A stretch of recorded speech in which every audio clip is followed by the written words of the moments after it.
Hi అండి. అస్సలాముఅలైకుం. Sheikh అరేబా kitchen. ఈరోజు మన వీడియో ఇడ్లీకి సాంబార్ ఎలా చేసుకోవాలో చూసేద్దాం. పెసరపప్పు కొంచెంసేపు నానబెట్టుకోవాలండి. కొద్దిగా తీసి నేను నానబెట్టుకున్నాను. పచ్చిమిర్చి, ఆనియన్, టమాటో కుక్కర్లోకి వేసుకుందామండి. కందిపప్పు నీట్గా కడిగి వేసుకుందాము. టమాటో, పచ్చిమిర్చి, ఆనియన్, కొద్దిగా పసుపు, వాటర్ వేసుకుందామండి. వాటర్ వేసి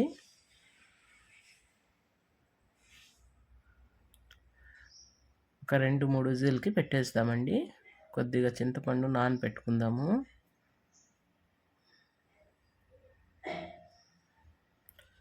ఇలా నీట్గా కడిగి నానబెట్టేసినానండి. కడాయిలో మెంతులు కొన్ని, జీలకర్ర, ఒక అర స్పూను శనగబ్యాళ్ళు, ఒక 3 ఎండుమిర్చి వేసి బాగా రోస్ట్గా వేయించుకుందామండి. తక్కువ మంటలో ఇలా వేయించి వేస్ట్గా పెట్టుకుందామండి. చల్లారనించాక మిక్సీ జార్లో వేసుకుందాము.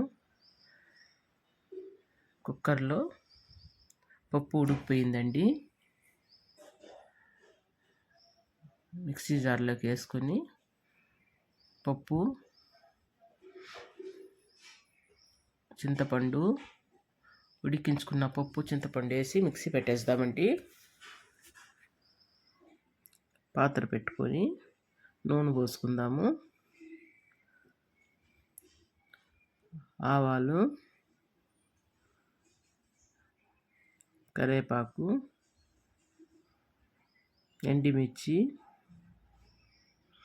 తెల్లగడ్డ సన్నగా తరిగి పెట్టుకోవాలండి. తెల్లగడ్డ కూడా వేసి నూనెలో ఫ్రై చేసుకుందామండి. పొడి కొట్టుకున్నాం కదండి మేము, జీలకర్ర, మెంతులు, ఎండుమిర్చి, ఆ పొడి కూడా వేసేద్దామండి. మిక్సీ పెట్టుకున్న పప్పు కూడా వేసి ఉప్పు వేసి బాగా కొద్దిగా నీళ్ళు వేసి బాగా కలిపేద్దామండి.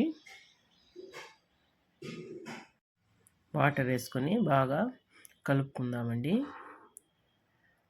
సాంబార్ రెడీ అయిపోయిందండి. ఇడ్లీకి సాంబార్ రెడీ అయిపోయింది. ఉడికుడుక ఇడ్లీలు, సాంబారు రెడీ అయిపోయిందండి. మా వీడియో నచ్చితే లైక్ కొట్టండి, షేర్ చేయండి, కామెంట్లో